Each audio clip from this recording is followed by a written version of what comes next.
CM Jagananna ప్రభుత్వంతోనే రాష్ట్ర అభివృద్ధి సాధ్యమని వైఎస్ కాంగ్రెస్ పార్టీ సీనియర్ నాయకులు రామ్ సునీల్ రెడ్డి పేర్కొన్నారు. కడప జిల్లా రాయచోటిలో మీడియా సమావేశం నిర్వహించిన ఆయన మున్సిపల్ ఎన్నికల్లో గెలుపు మాదేనని ధీమా వ్యక్తం చేశారు. పులివెందుల మున్సిపల్ పరిధిలోని 33 వార్డులకు గాను 33 వార్డులను వైఎస్ కాంగ్రెస్ పార్టీ అభ్యర్థుల ఏకగ్రీవం గెలవడం జరిగిందన్నారు. అదేవిధంగా రాయచోటి మున్సిపల్లో ఉన్న 34 వార్డులకు గాను 31 వార్డులు వైసీపీ అభ్యర్థుల ఏకగ్రీవం కావడం జరిగిందని తెలిపారు.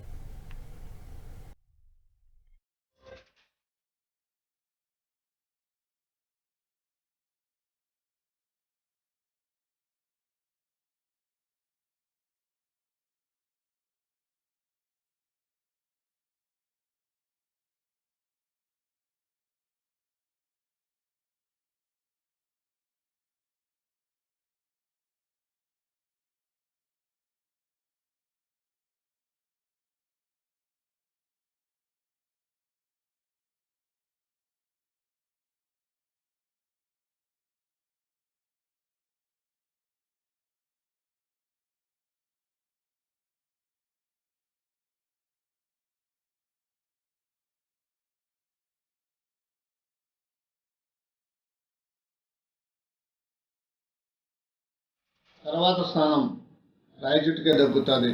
34 ఉంటే ఈడ వార్డులు 31 ఏకగ్రీవం అయినాయి.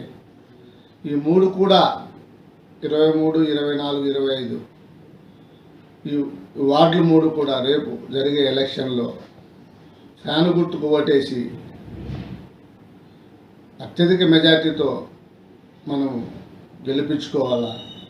ఎందుకంటే ఈ కరోనా టైంలో ఎంపీ మిథున్ రెడ్డి గారు, మన chief whip MLA Srikanth Reddy గారు అయితే కరోనా టైంలో ఎప్పుడు రాయచోటి ప్రజలకు అందుబాటులో ఉంటూ కరోనా అనే భయం కూడా లేకుండా నిత్యము సమీక్షలు చేస్తూ ఉంటూ వచ్చినారు. అది మనం అందరం గమనించినాము. కరోనా టైంలో శ్రీకాంత్ రెడ్డి గారి ఆధ్వర్యంలో ఇక్కడ ప్రతి వైసీపీ నాయకుడు సహకరించి కరోనా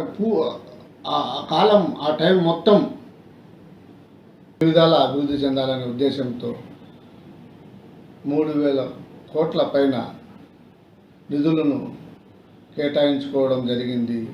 ప్రజలకు ఇచ్చిన మాట ప్రకారం నవరత్నాలను 90% బడ్జెట్ కేటాయించి అందరికీ అకౌంట్లలో డైరెక్ట్ అమౌంట్ పడేటట్లు